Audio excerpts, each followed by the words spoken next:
Nafi Dhanani, who is a Toronto-based growth specialist working with women and BIPOC-owned businesses and helping them to achieve consistent, reliable profit.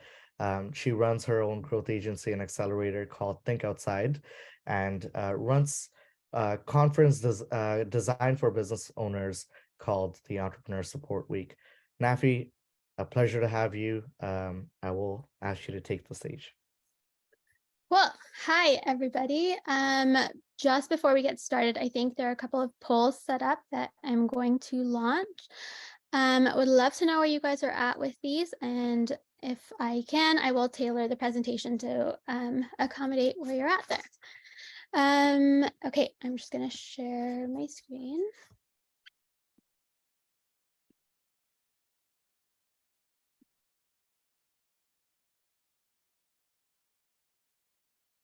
Oops.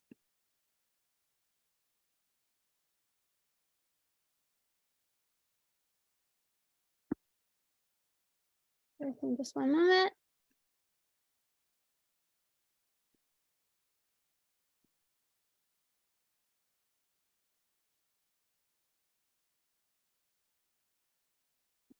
There we go.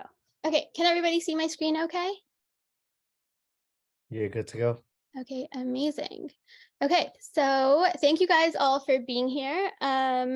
Let me know in the chat what your business is, what you're if there's anything specific you want to get out of this.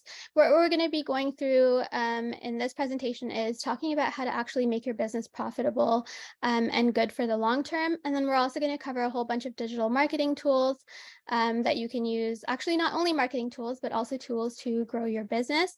So if you have anything that you need support with, let me know and I will make sure to include those while I'm talking about everything. Okay. So before I go in, there's a little bit of an intro, but to recap, my name is Nafi. I work in brand growth. I work mainly with small businesses, usually women-owned and by POC owned. And my whole thing is turning businesses into sustainable, profitable brands. I've been doing small business marketing since about 2008, and I've worked at a few tech startups and done work for companies like Pepsi or Calvin Klein. It's been kind of a fun and crazy journey, but my heart is really with helping like the small businesses and the solopreneurs. And so that is how I ended up back here. Okay, so the way we're going to look at digital marketing today is through the lens of profit. We're all in business because we love what we do and we want to be able to be our own boss for a really long time, but that's not going to happen unless we're making profit. So what I see happening a lot with the entrepreneurs I work with is that they will spend a lot at the beginning. So they kind of feel like I need to have a business, therefore I need a website straight away. I need my TikTok set up straight away. I need a whole bunch of things. And it gets really overwhelming. And because it's not all done as part of like a strategy, you don't necessarily end up getting anywhere quickly. And so a few years later, you find yourself being like, am I really making profit? Is this really what I want to be doing? And it's really sad to see people in that state. When you have a passion, I love to see when it can kind of like come through and you can really turn it into a business that's really, really amazing and making you really happy. So I'm going to show you how we're going to get there today. So in terms of leveraging digital marketing for consistent, reliable profit, how do we get there? That's what we're going to start with. So I have a thing that I like to start all of my my clients off with, and it's called the Fund Your Growth funnel. And so what that is basically a way to start making money so that you can fund your growth from the start and you don't end up in the situation that I just talked about. So this is what it looks like. It basically starts with a neat little offer, and that is something that you can communicate very clearly to your audience. You can make it very clear to them, not only like what the offer is, but also what it can mean in their lives and why they should want it. It doesn't need to be complicated ever. You can start off with like a really small, tight offer, no matter what industry or what business you're in, whether you're service-based or if you have a product. But starting with this basically has you making money right from the start. So if you've heard of funnels before, this may be what you have seen, and it may have had you feeling like there's no way that we can do this, let's just ignore the fact that it exists. But if you do it this way, you kind of have it a lot easier, and it makes sense right from the start. So we're going to go into how to actually build out that little offer. Okay, so here we are. Okay, so the first thing you want to do is structure the offer in such a way that your audience literally can't say no. And that happens when you kind of know your audience, you know what kind of struggles they're experiencing, and you know what you can do to fix it. And usually if you've started a business, you've started it because you've faced a problem yourself. So you know quite intimately what it's like not having a solution to that problem. Some of the world's greatest inventions and products that we all use in our homes today have started because somebody had a problem in the situation. They're like, oh, I need something to fix it, came up with something and just didn't want to let it go. And it turned into an amazing business for them. So that's what we're trying to create here. So once you've built that offer, then you have to figure out what tools, what platforms, what things you need to actually bring it to life and get it out to the audience, so that you can have eyeballs on it, and then people can actually start buying it and going through your funnel. Once that happens, you're making money, and then all you have to do is continue that relationship with your clients, either by adding more products to it, to your funnel, or just nurturing that relationship so that they can refer their friends. So in a little bit more detail, what we're trying to do actually here is build high perceived value into the offer. So we're going to talk about how to do that a little bit. So the first things first, any offer like this is going to be value driven. It's not going to be price driven. If you can think about almost any product that you can get at the grocery store or any basic product, it's going to be a product that competes on cost. And there's nobody that wins when you're competing on cost. So we're going to go into an example a little bit later of like a croissant. But basically, if I come to you and I'm like, I have a croissant, would you like to buy it? And you're like, okay, well, how much is it? And if I'm like $6, you'll be like, well, I can get 6 for $6 at the grocery store. And so now the only way you can actually compete is by being like, okay, just please like buy my croissant. And then your business ends up like going to being driven into the ground. It's literally a race to the bottom. So instead, how can you compete? You can compete on value. And when you do that, you basically create a little niche all for yourself, and you can charge higher prices so that you actually make a profit. You no longer have to be like, oh, I'll give you a discount if you buy it or anything like that, because everybody sees the value in your product. And so to do that, all you have to do is make sure it's relevant to your audience.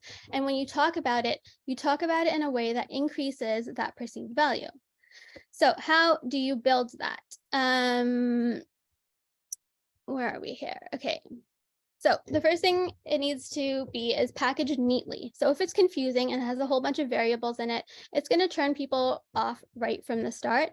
For example, if you were a website developer and you were to say, oh, I can build you a website and we can do it for e-commerce, or you can use it as a landing page, or you can use it as a membership site, you're instantly putting so many variables in there that your audience is going to be like, I don't know which one of those I need. And they just end up not buying from you. But imagine instead, if you're like, I can make you a one-page website that's going to completely feature the product that you have in the absolute best light, and it's going to make people buy. It's going to have a call to action on it. It's going to tell people why your product is so amazing. Then your audience is going to be like, okay, it's a one-page website. I know exactly what I'm getting, what you're going to include. You're going to include all the things that sell my product and a big call to action on there. So like now I know exactly what I'm getting. I'm way more likely to want to buy it. So the next thing you have to do is know how to talk about your product. So not just the clarity, but the perceived value that I mentioned a couple of minutes ago. So in the croissant example, if it was packaged in a regular box like you get at the grocery store, the perceived value of it is not going to be that high. You're going to look at that box of croissants and be like, I could get this anywhere. Why am I buying this from you if it's more expensive? But instead, if you think about it kind of the way that Dominic Ansel did it, this guy here, he's the inventor of the cronut. When you go to his bakery in New York, you see a huge glass window. There's a person behind the glass making the croissants. You see the huge slabs of butter. Like you get a really big insight into the process, and you see how long it takes and how much care actually goes into making those croissants. Now you're no longer comparing the croissants that the person is trying to sell you to the ones from here, because you can see what goes into it. So that's essentially what we want to do with your offer. We want to talk about it in such a way that you can see how much more valuable it is, how much more it's worth, and that way get to that point where you can charge the really high prices for it. So think about what it is that you want to sell, and then list out the features.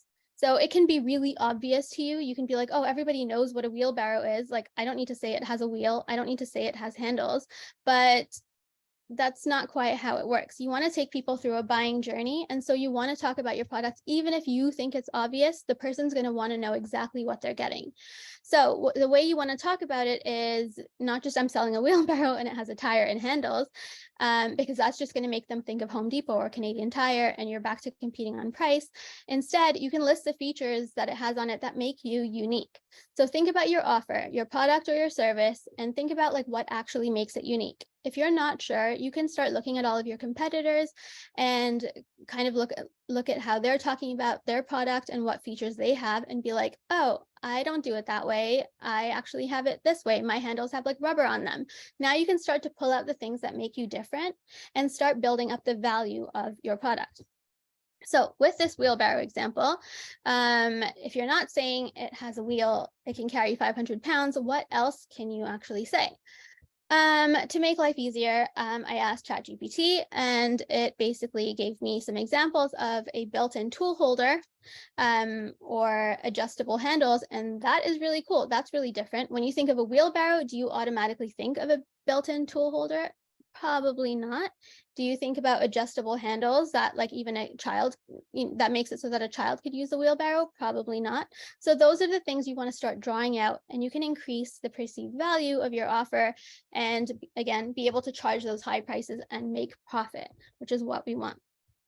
So it doesn't have to be feature-based when you're talking about it. It can also be an insight into the process. So like I mentioned, at Dominic Ansell's Bakery, you see the person making the croissants. If you talk about what went into making your product, or if you have a service, talk about the process that you're going to take people through. Even if you think it's obvious, that's already going to start increasing the perceived value of your product or service.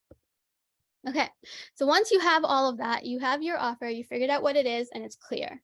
Then you've figured out how to talk about it so that the perceived value is really high.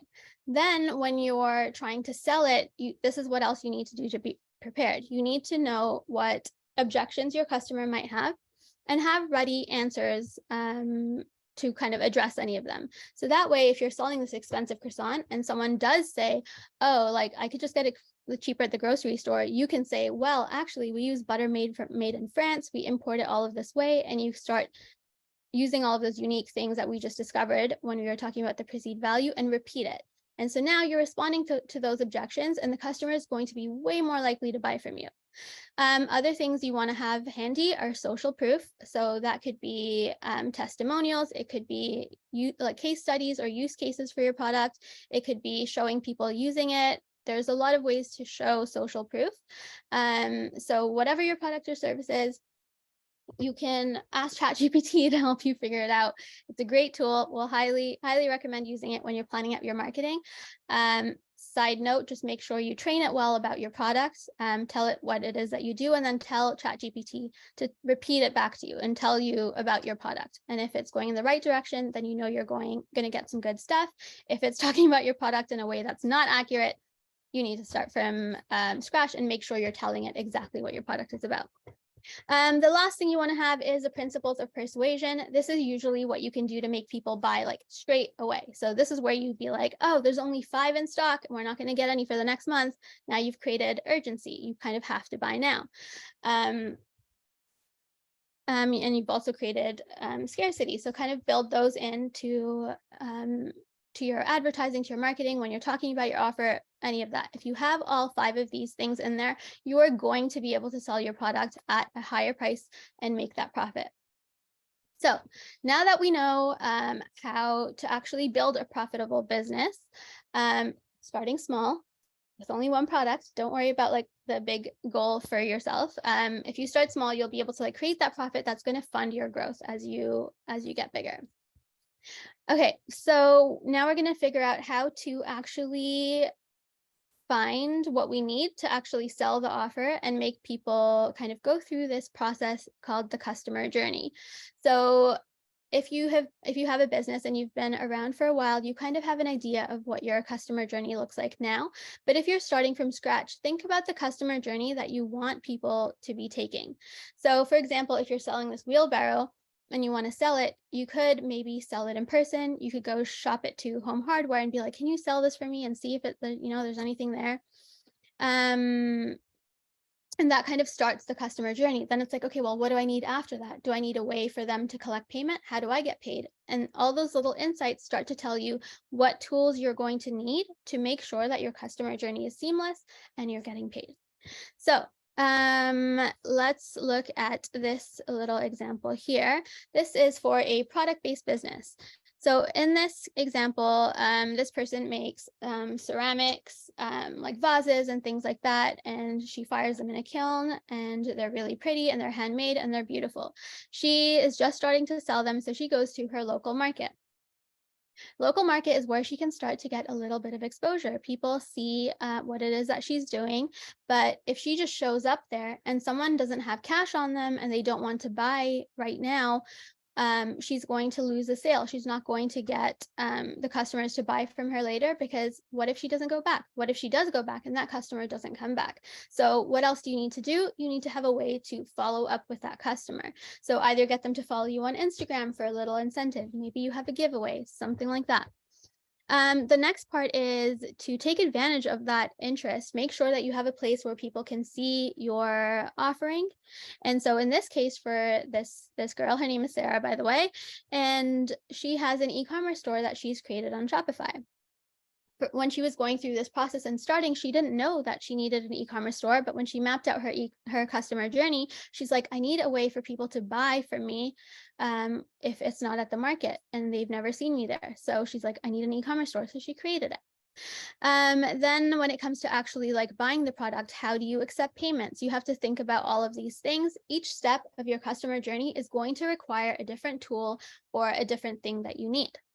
So this is how we developed her tool stack here. So at the local market, she needed some way for like people to like register at her desk for something. It was a giveaway. She needed signage. So now she knows exactly what she needs for her tool stack. So when you start a business, normally you could be like, oh, I need this, I need business cards, I need a website, I need all of this stuff. But in reality, if it has nothing to do with your customer journey, maybe you're putting the cart before the horse. Maybe you don't need to spend on all of those things and make sure you have it. You can kind of just figure out exactly what you need for your own customer journey when you're starting off, and only put effort into those things. And that way you're way more likely to see results faster. Okay, so for her, we had the signage, and then she also had to have that Instagram account, and she set up Instagram questions in her inbox so that if somebody goes to DM her, automatically questions show up, and they're like, were you interested in a product? Do you want to check out our website? Did you find us at something or other? And now she has a way to start the engagement process. When it comes to the interest part over here, we had e-commerce. So this basically told us that she needed to have a Shopify store. She needed to have Instagram shopping set up so that people could buy directly off Instagram, since we put Instagram into the equation here. And we also need her Instagram to have those highlights and features on her feed that show her products and tell customers how to buy them. Okay, when it comes to conversion, she needs a way to accept payments. So when she's at the market, how is she going to accept payments if people want to buy right there and they don't have cash? So now she knows she needs a Square Reader, or she needs the Shopify POS app or something so that she can accept payments right there. So now you know that's a tool that you have to add into your stack. Then she wants to make it so that people get order confirmations when they receive the order. They stay updated on the shipping stuff, all of that. So she needs maybe an email marketing platform. So for Shopify, highly recommend Klaviyo. And that's what she came up with here as part of her tool stack. Then after people have bought, it's not a one-time use product. You may want to buy them for a gift another time. Maybe you move and you need new like decor for your house. So you don't want to like end that relationship there. So you have to figure out, how do I nurture that customer? What tools do I need in there? So here she can ask them for reviews. And therefore, we know that she needs an app on her Shopify that can accept reviews, or we need to direct people to her Google My Business to leave reviews on there. And now we know like another tool that we need. So all of this can sound a little overwhelming, but if you take the time to just kind of like think about it in the simplest terms with your product or service, it's going to tell you exactly what you need, and you will actually save yourself a lot of the overwhelm and a lot of the stress as you keep growing. Okay, so let's go on to another example. So this is a person who sells legal contracts for business. So like terms of service for websites, privacy policies, partnership agreements, and things like that. So what she has done is she has all of these like ready-made contracts that she can sell to any business. She just has to customize a few specific fields. So how people would kind of discover her, she basically shows up online and she gives talks. So when she gives those talks, she has this checklist that she links everybody to called the Essential Contracts Checklist. And so now any business can look at that checklist and be like, oh, I don't have a privacy policy. I can't check that off. I don't have whatever it is. I can't check that off. So now she's kind of like taking them to the next stage of the buyer journey. So that's what you want all of the tools at each stage to do as well, take you to the next stage. So for her, these ready-made contracts that she had, that's her actual like product that she's selling. And the way she would continue the relationship is by selling a yearly contract audit as businesses grow, because as you grow, you do need your requirements change, your needs change. And so it's a chance for her to go and like sell more of her contracts at that point. So she'll do a check-in with you for this audit. Now, what are the tools that she needs to make this happen? So she needs to be posting on Facebook groups about her checklist so that people on there can check it out and see if they actually need any of these things. So now she's increasing her audience that way. She has this lead magnet that she's created with this checklist, but how do people get the results once they fill out the checklist? So if they fill out the checklist and it's on her website, then and it's integrated with an email marketing program, then we know we need that. And that can contact the customer after and be like, here are the results of your checklist. Here's what to do because you don't have this and this and this checklist. So now I need an email marketing platform and I need to have an optimized Facebook profile so that when I'm posting on groups, I'm done. So those are the two tools we need right there. Then to nurture them, again, the email marketing and with that call to action. So what else does she need? She needs maybe not like more tech in this instance, but like just the next offer that she wants to direct people to, and she has to build that one out. So now we know there's like 3 things that she has to pull out. Cool. Okay. I'm going to take a mini break there before we go into all of the tools. Does anyone have questions? If you do, feel free to like unmute and ask, or I will take a look at the chat. There's one on the chat that maybe we could tackle right away. Cool. So is it possible to limit e-commerce to e-commerce on IG and I guess other social media to local? I ask as for fresh baked products, shipping is not really an option for small businesses. Okay, really, really good question. Yes, it's 1,000,000% possible. One of my clients, he sells dumplings in Toronto. He cannot ship them. This is his website if you want to check it out. So he uses Shopify, and so on Shopify, you have the ability to put caps on like your delivery area. So if they're outside of the delivery area, it'll check against the postal code or the region, and then it won't let the customer check out. And just so that there's no friction and people don't get frustrated all over your website, I would add in like only Toronto delivery area here, maybe even make that like a big head at the top. So this contracts checklist, this is not a real example, so I don't actually have the contracts checklist. That said, I do have some resources around there. Let me see if I can pull something in contracts market. I have a friend that this example is based off of. It's the contracts market. I just pasted that link in the chat as well. And that may give you some ideas of what contracts you may need on there. Any other questions so far? If anyone wants to talk about like their business specifically and their customer journey, we can go into that. Otherwise, I will dive into the tools. We're good? See nothing else on the chat? Okay, awesome. So this I mean, I call this the ultimate brand checklist, but I'm pretty sure it's missing a lot of things. I didn't want to add too much because it can get really overwhelming, especially if you're new and just starting out. But these are some of the areas that you are going to want to incorporate into your process as you grow. So the basics that everybody will need are the basic social media presences. Even if you're not using social media on a regular basis, I would have them created, because when somebody Googles your business, you really want to look like you're a real business and you're complete. And so if you Google someone's business and they have no links up on the first page of the search results, you're like, can I really trust them? So just for know, like, and trust, I would definitely do all of those things.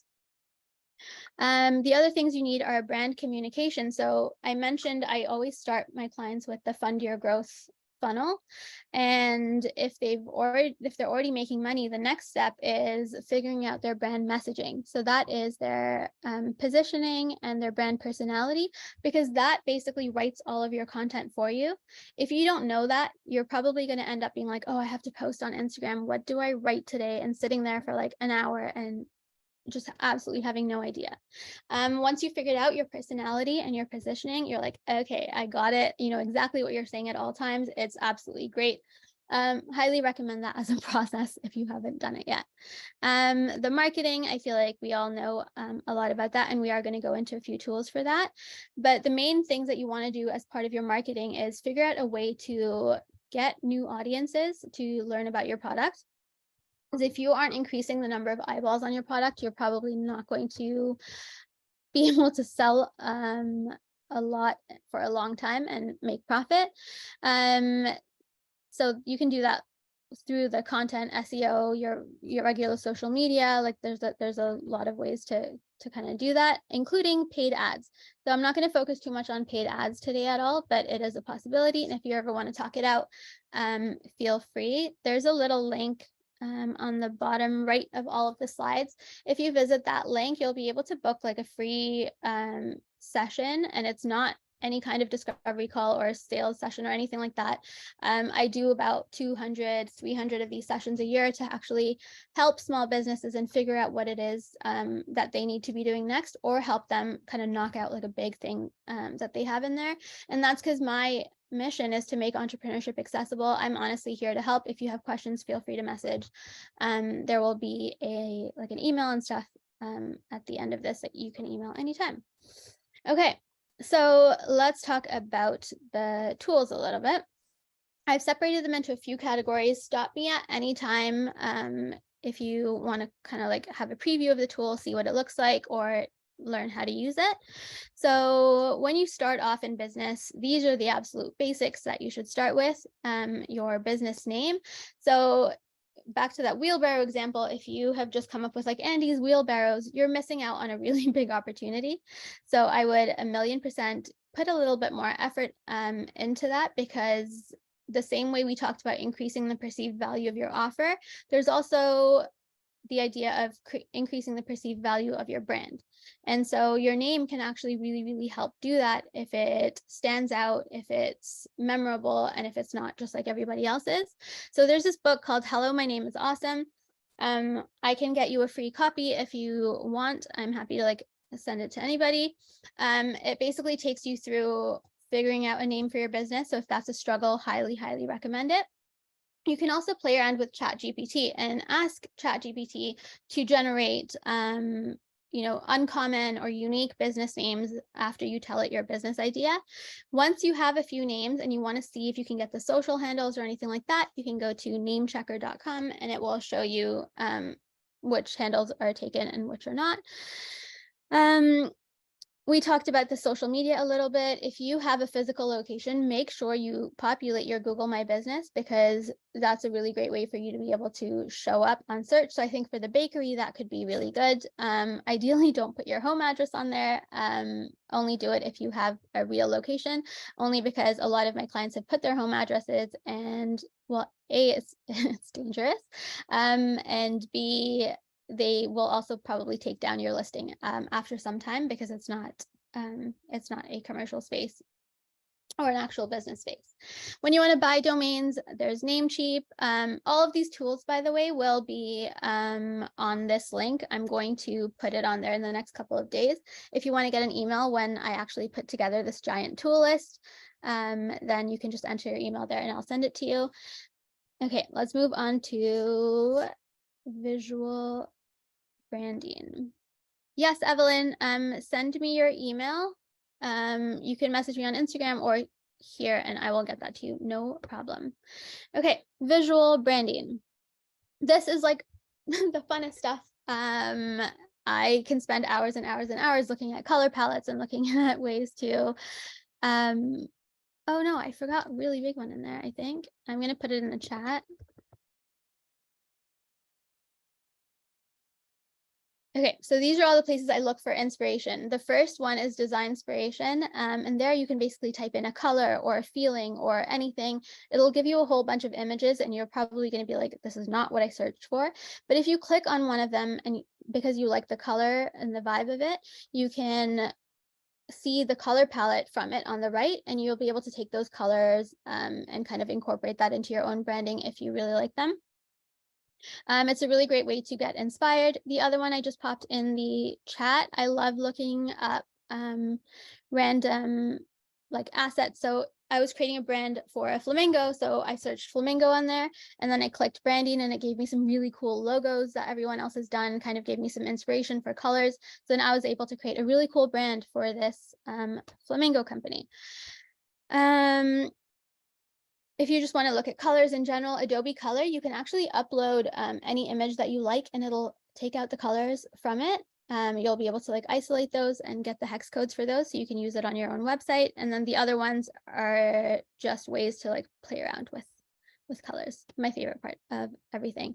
When you need photography for your website, you can go to Unsplash or free stock places, but I noticed that a lot of brands kind of end up using the same photographs. So it's not a bad idea to be a little bit more granular when you're trying to figure out what photos and things you need, and check out like Adobe stock. They have some really, really great images.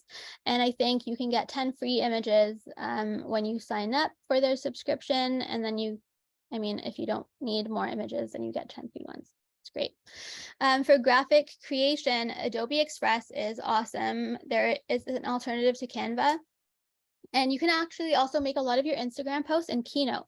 So if you don't have a design program and you don't want to use a web-based one, you can actually do it right on your computer if you have a Mac. I think you can do it in PowerPoint too. But if you have a Mac, you're in luck. You can make carousel posts. You can do almost anything on Keynote. If you want icons, the Noun project is amazing. Also, you don't have to write all of these down. I will have all of these with links on the Figma is a good tool. Sorry? Also, Figma is a good tool. Oh yeah, Figma's amazing. Slightly more advanced. Yeah. And Canva. No, I'm not even putting Canva on here. Not happening. Yeah. Yeah, Figma's a vibe. Love it. Yeah, I will be putting all of these links on that guide, and it'll have full explanations and my thoughts on them too, which could be helpful for you. So don't worry if you don't want to write them all down or if I'm going too fast. For websites, I purposely didn't include a few platforms that a lot of entrepreneurs start with, and I crossed out a couple on there, not because I hate them specifically, just because the know, like, trust factor tends to be a lot lower on those. And when my clients are trying to make a lot of sales, it really, really impacts it. And you notice a huge difference when you switch over to something that has a huge know, like, trust factor, and it makes it look really professional. So Webflow, my absolute favorite thing on the planet. You may not be able to use that if you're a beginner and you don't have a lot of knowledge on building websites or anything like that, but Shopify is a great alternative, and so is Squarespace, although it does have limited functionality. That said, if you're just starting out, like, it's an absolutely great option for having like a great look for your website. Yeah, I'm just going to leave Wix and WordPress there. You can also get creative with your website. You don't actually need one when you're starting out. You can actually build out your brand on Notion to begin with. You can put a few graphics on there. You can talk about your product on there, and you can structure the page to look really pretty, actually. And I've actually had a few clients use it as a landing page to sell a product with absolutely great results. So if you're trying to sell on any of those, you can integrate your like payment processor. You can generate links from it if it's like Stripe or Square or something like that. So if you want people to buy straight away from your Notion page, you can just by embedding that link in there. You can also use a calendar platform like Calendly or TidyCal and just charge people at checkout and talk about your product on or your service on your actual calendar booking options. And that's a great alternative too when you're just starting out. Okay, when it comes to landing pages, I left a few out here too. Again, Webflow is my favorite. The conversion rates are great, and also the general landing page providers like Instapage or Lead Pages tend to be so expensive month after month, and it's just absolutely not worth it. So I would recommend if it's really important for you to like sell one specific product, or you have one action that you want your customers to take, to hire someone and build out like a really great landing page on Webflow. Because it's something that can grow with you. It's really fast. You can make it look really professional. The know, like, trust factor is so high. I mean, highly recommend that one. Okay, then let's go to if you're trying to sell online, like how do you make money? So Shopify, I mentioned Shopify and websites too, because even if you're not necessarily selling online, you're not selling a product online, you can use it for services. And so it's a great option to build out your first website on there, because a lot of the themes are really pretty, and people are kind of like used to like the feel of Shopify themes a lot. So if you're using like a base one, one of the paid ones, you're gonna probably be able to have better results on there than you would with trying to figure it out on something like Wix or WordPress.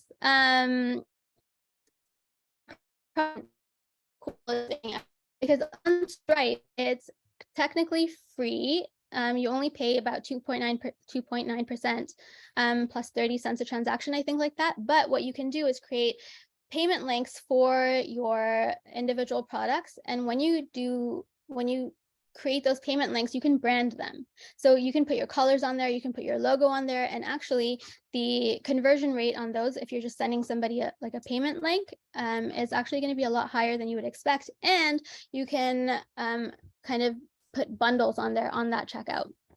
So that, for example, I have like a monthly membership that I charge $99 for, and I kind of put like a little upsell on that Stripe checkout page. And so if you check out and you want 6 months, it shows up on there, upgrade to 6 months and like save this much money. And I don't have to like actually create any of that stuff. All I do is add another product, add it to the checkout link creation page.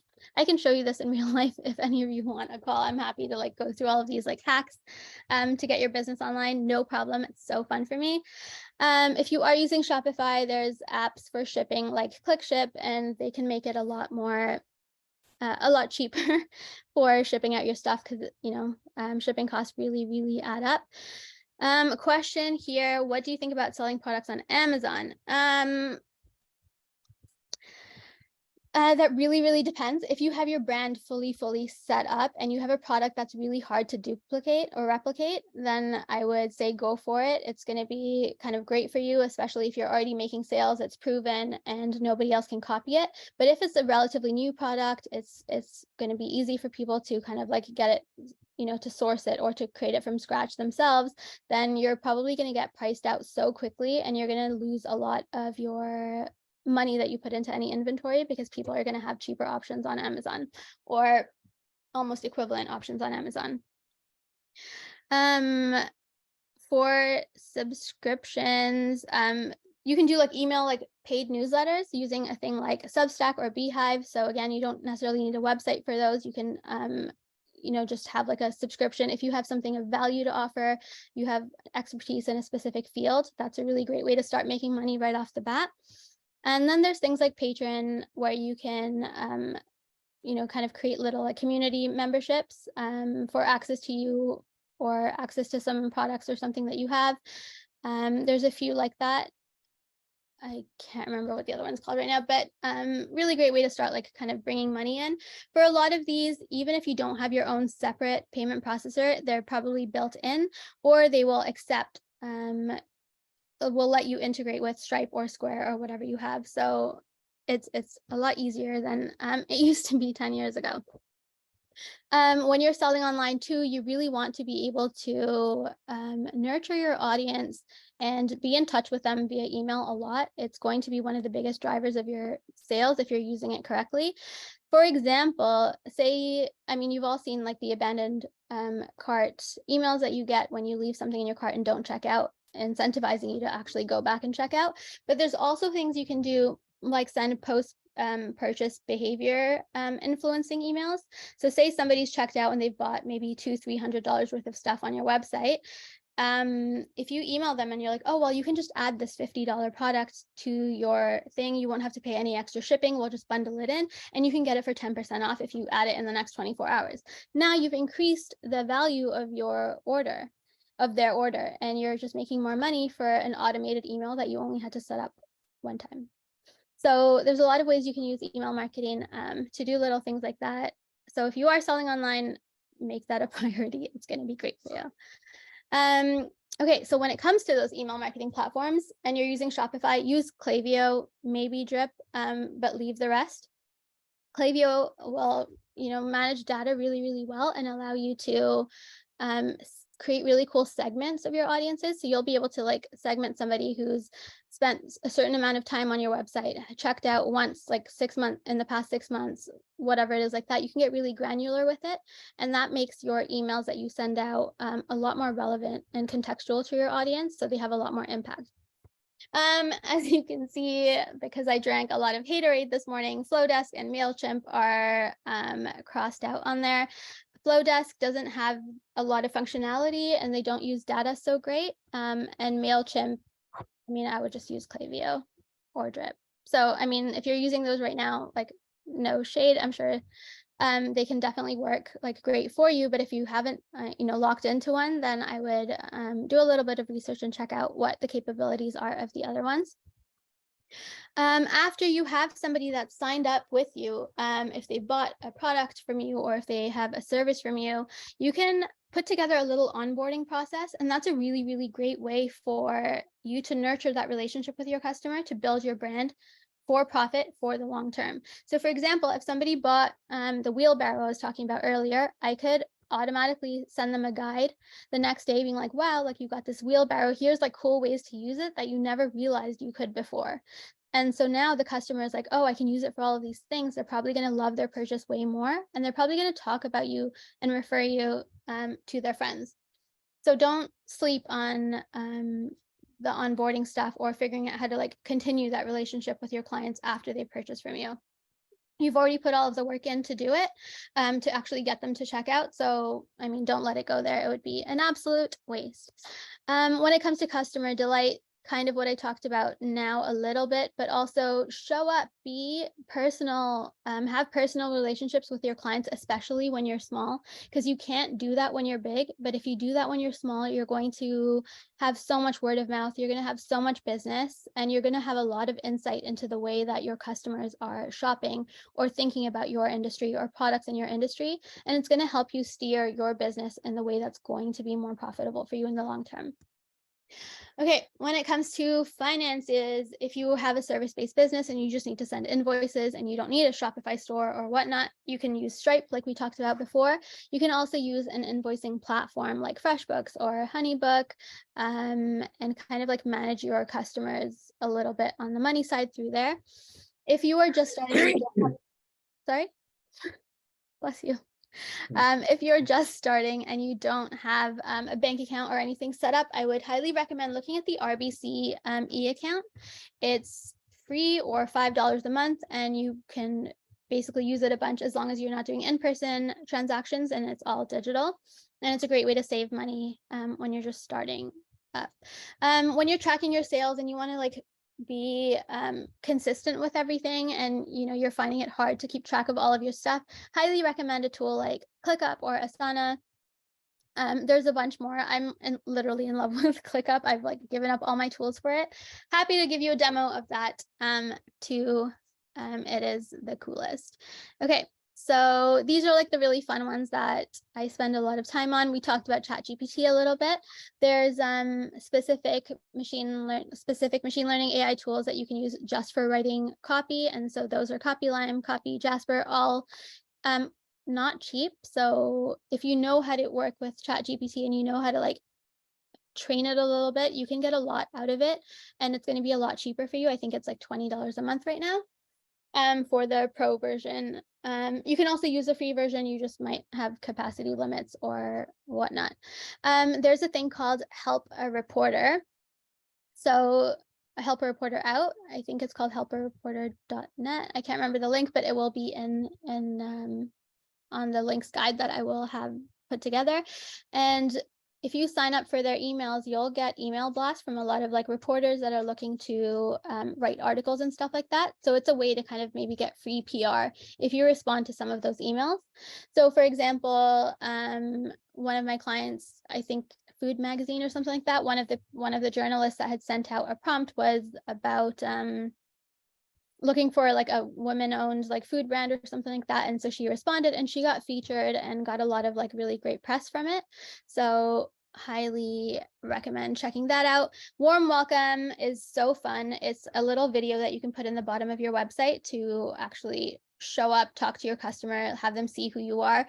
That's really fun. Kudo Board is a really cool way of crowdsourcing notes and things like that. So for my clients, I have a giant Kudo board where all of my clients have gone in and left advice for any new clients or any people that come into the Think Outside family.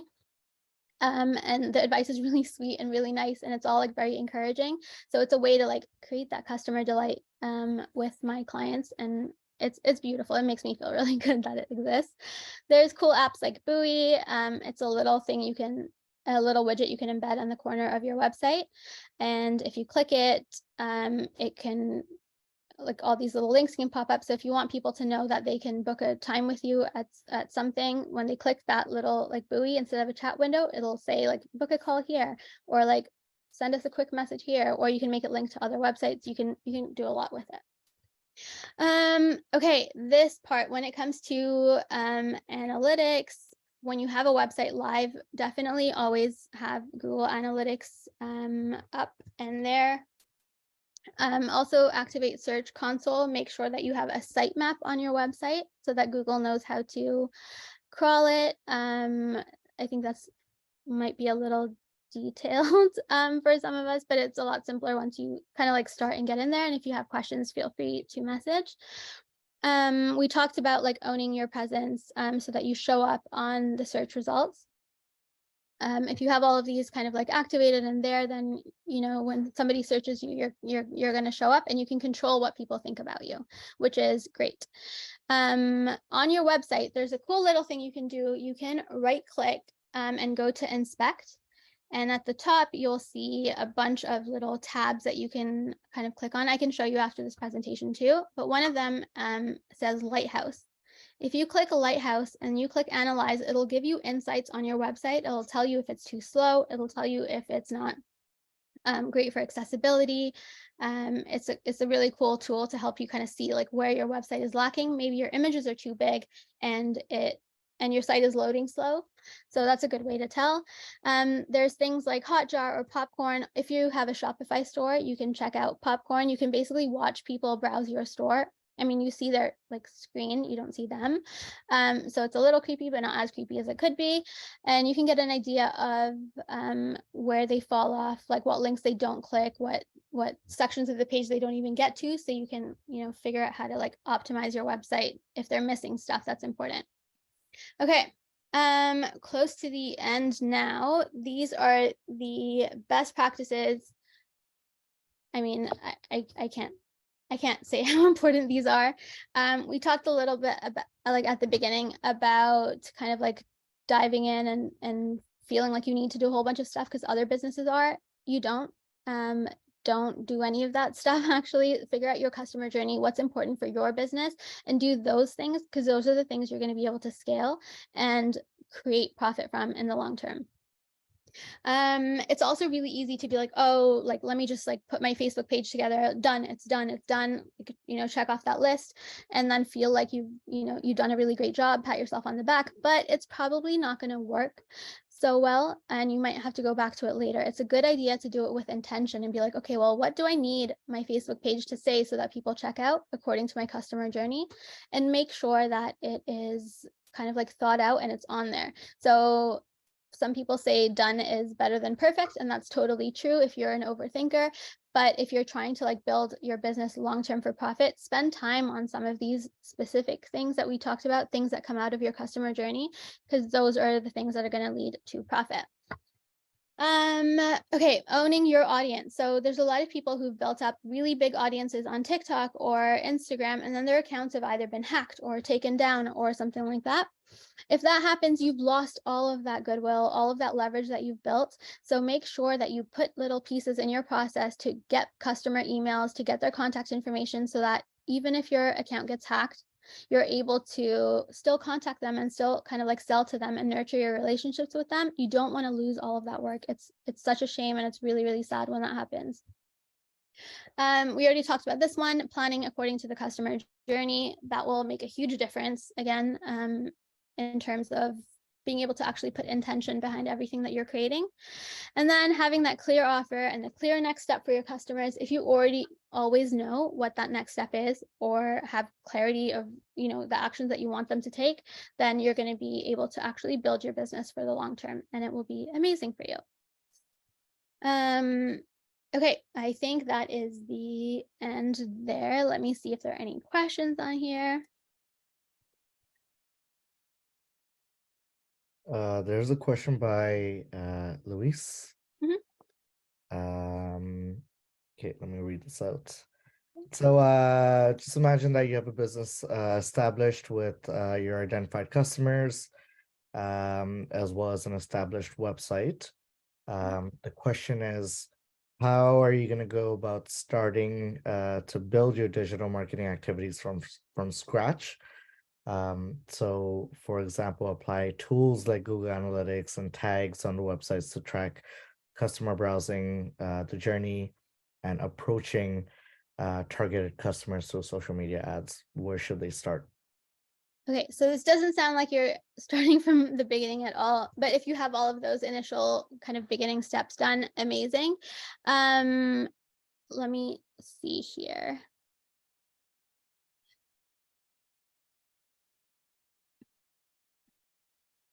Okay, how are you going to build your digital marketing activities? So again, in that customer journey, think about like what you need to get the customer to move to the next step. So if it's a complicated product, for example, and people tend to have a lot of questions, like you're selling water softeners or something like that, then you want to be creating content and putting that out there that's going to take people through the buying process. So you can look up a thing like the 5 stages of awareness. And those are basically the steps that a buyer has to go through before they feel like, oh my gosh, they really want to buy something now. So if you create your content, your digital marketing stuff, so that it guides people through those 5 stages of awareness, you're going to have really, really great results. And it's going to kind of tell you what it is that you need to do. So let me look at what else you said here. Apply tools like Google Analytics and adding tags on my websites. So if you have Google Analytics and all of that set up, I mean, it gets a little bit more complicated to do all the tracking and all of that stuff. Make sure you have a Facebook pixel on your website, and pixels for kind of like any other ad things that you're planning on running. And I mean, this is definitely something that will take a long time to answer, but message me. We can definitely talk this out, and I can show you some like really cool ways to put that together. If you're deciding what digital marketing activities to do first and where to start, again, like those stages of awareness will really like kind of tell you what's important. So at the completely unaware stage, which is the first stage, what do customers need to know to actually move to the next? In that case, it's probably, that could tell you that you need like Facebook ads that are kind of targeted to like a wider audience. So you can just kind of like start learning and seeing who's actually interested, like that kind of stuff. I wouldn't recommend that, actually. That will take a lot of money for no reason, but an example. Okay. There's another question. I think this one was a little sent privately.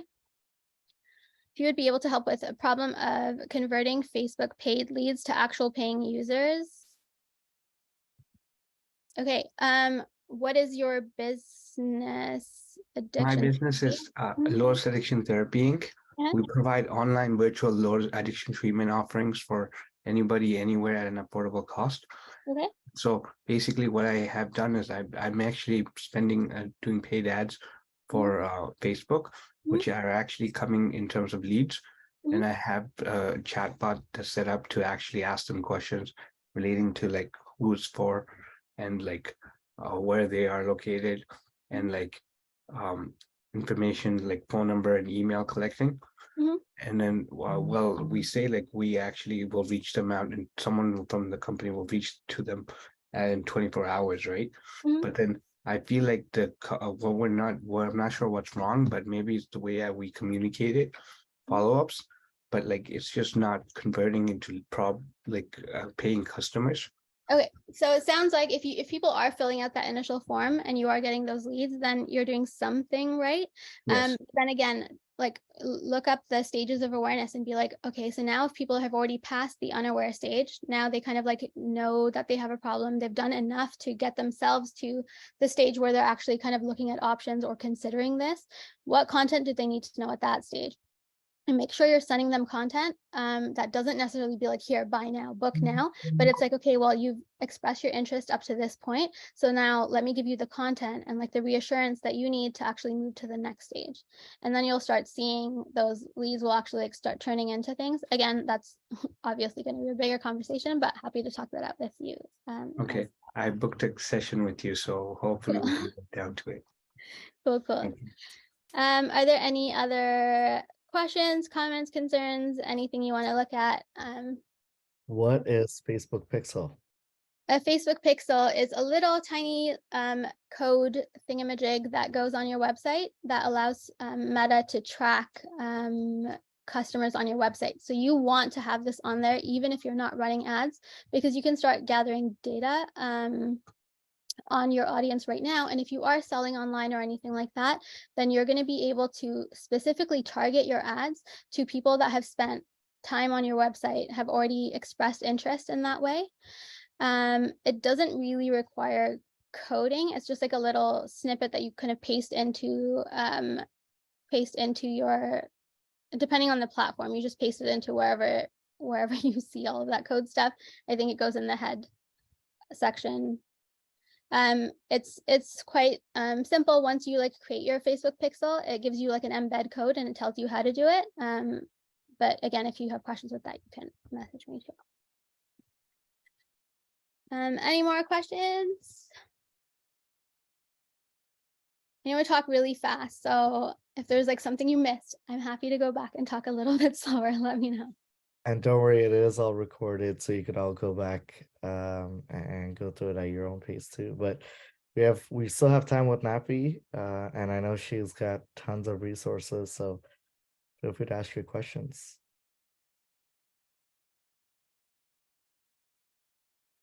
Anyone else? Does anyone want to tell me a little bit about their business and like anything they're kind of like stuck on, and maybe we can like troubleshoot it? Feel free to just unmute yourself. Well, I already know, like we just had the conversation what I'm stuck on, but I would like to say that I really appreciate you mentioning ChatGPT because Yeah. that's actually been a really helpful platform that just came out and that actually helps you with all your content. Like you can say, like, write me a contract for this position or an offer letter for this position, and it'll actually draft something that's appropriate and like privacy policies it can write by itself. So I Yeah, love ChatGPT. it's great. And I've been using it a lot for like creating lead magnets, like quizzes and stuff for clients, and it's been absolutely yeah, it's so really fun. amazing. So yeah, I love that you actually was able to incorporate ChatGPT into the presentation. That was very wonderful. Cool. I appreciate that you like that. I No see Um, your hand up, so feel free to unmute yourself. Yeah. I don't see your name. I think it's Cindy. Hi, yes, it's Cindy Clark. How are you? I'm good. How are you? Good, thanks. I am a very small business. I'm one baker, Mhm. and I started out being the butter tart queen in our region and going to markets and bazaars and events and sort of because of the rise of diabetes in my family, I am now pivoting my whole interest and efforts towards creating desserts that people want to eat again, but sugar-free, gluten-free. Cool. Quite, Okay. quite a different market. It's a small, Mhm. it's a niche that's not being well served, that's for sure. Mhm. So my question is this. So I guess I made a mistake from what I'm hearing here. In the beginning, I commingled my private and my business account on Facebook. So I did not separate them. Okay. And that's all I've done so far. I'm thinking now I understand I should be creating a business account or a separate Facebook entity for my business, correct? Kind of. You would actually create a company page right from your personal account. You wouldn't have to create a whole new Facebook account to do that. You can just create like a business page. And where would I find instruction on how to do that? I can send you a link if you like. If you want to just shoot me your email, I'll make sure I send Okay. that to you. Okay, because now I have clientele that Mhm. know me well for this traditional baking, but I want to pivot to more a more I guess like an artistic or artisan product Okay. that's specifically targeting. And I'm kind of wondering, how do you like how do I do that when everyone knows me for one thing? You can just tell them about it. Honestly, be honest when you're kind of like personal about that. Your story is already appealing to me because you mentioned having like health issues in your family. So that's a very compelling reason that you can get people on board. It tells a story. So I mean, I wouldn't shy away from that. I would figure out like how you can incorporate that into your marketing and actually outreach to your old clientele and basically let them know that you're pivoting. And if they know someone who's like health conscious, or if they've recently like learned that being healthy is a good idea, then you're going to be creating products especially for them. And telling that story gets people on board, and you're probably going to have some good like word of mouth from it as well, because if they know people who are gluten-free or want sugar-free desserts, then and that comes up in conversation, they'll be like, oh, I know this lady who like she made the best butter tarts. They were like so great, and now she's doing like these things, so you should check her out. Okay. Yeah. Okay, thank you. Cool. It's a good question. Any others, folks? Okay, what would you be looking at in terms of average ad spend on social media and ad repetition rates? That really depends on so many factors. Your industry is really gonna kind of like dictate that, and also like who you're targeting. So if you're doing retargeting based on traffic that you already have coming to your website, your cost would be a lot lower than somebody who's just targeting like a cold audience, like a really big audience that has no interaction with their brand. But if you are planning on kind of scaling and you have a proven offer and you're already like making money off of it, then probably starting around like 2,000 a month-ish would be like my minimum budget. But I mean, that's without knowing anything else. Yeah. Cool. If I may ask, sorry, this is Slav. I guess most of the stuff that you're talking about is kind of business to the customer, right? What about business to business? Sorry, could you repeat that? I think you cut out.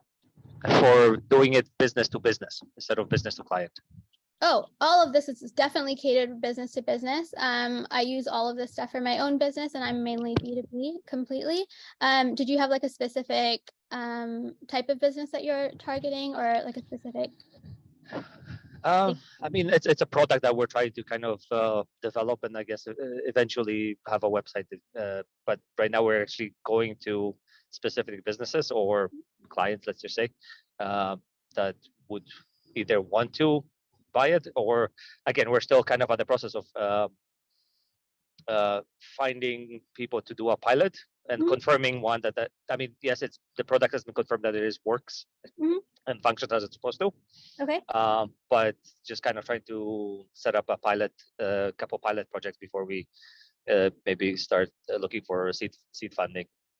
Okay, cool. I mean, if that's the case and it's already like a proven validated product, maybe just setting up like a landing page, kind of talking about what's kind of coming up. You can start generating a wait list. So if you are going like, to businesses and kind of like pitching them or finding people to participate, if they're not sure, then if you give them this like landing page or whatever to go to, it can kind of convince them without you having to do the work. And even if they're not interested at that point, you can start collecting emails or collecting information so that when you do launch, you're able to be like, it's finally here, and kind of nurture them along the way. Okay, I I don't understand. know if that helps. No, yes, thank you. Cool. Jerry's question. Yes, I'm going to put all of the links and the slides and everything on thinkoutside.co/yspace. I'm going to do that in the next couple of days, but if you enter your email there, then you'll also get an email when it's there, and I'll make sure to include all of the tools and my notes on them, so you'll kind of like get an idea of what may be good for you if you found this stuff helpful. Any other ones, folks? And if not, more than happy to conclude a little earlier, but I know we got some good examples with folks chiming in, so I'll do one last call out. If you want to unmute yourself and share about what you're building, and if you want to get some help.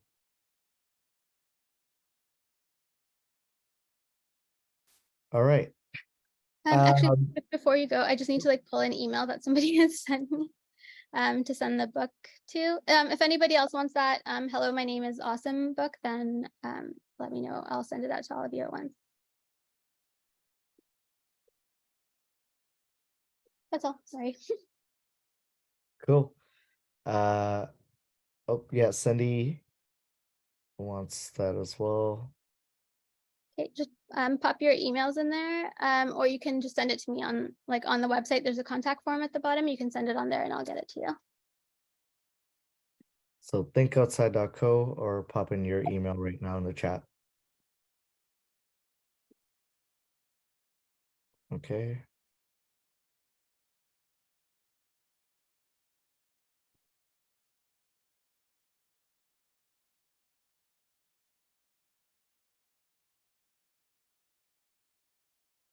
So while you're doing that, there were some really awesome questions, and I would say more so a really awesome session. So Nappy, thank you so much for this presentation, which not only covered the content but covered real application and tools that our folks here today can utilize within their business strategy. So really appreciate all of that, Nafi. And we will create the follow-up, obviously, with all of you to make sure that you get the recording and the slides. The slides will get posted in a couple days, as well as with the recording. So just make sure that you look out for your email. Before we sign off, just do want to remind all of you about our next session coming up, same time next week, which is going to be around establishing your sales foundation. So I know it's a good follow-up to today's session, and it is scheduled to be a really, really good conversation around how to scale and grow your business. So please make sure you're signed up to that. Also, aside for a bit, before everyone leaves off, I do ask all of you to really quickly complete the survey from today's session. Every time you complete your survey and give us feedback, it allows us to make our sessions better and improve your experience. So I please do ask all of you to do that as well. That being said, we are at the end of the session. Nafi, any final thoughts before we wrap up? No, just thank you so much for having me, and thank you everybody for being here. I love seeing it. Thank you. Amazing. So once again, Nafi, thank you so much for today's session. Thanks to the rest of you as well for taking time out of your busy evenings. Have a wonderful rest of your evening. and we shall see you at our next session next week. Take care, everyone.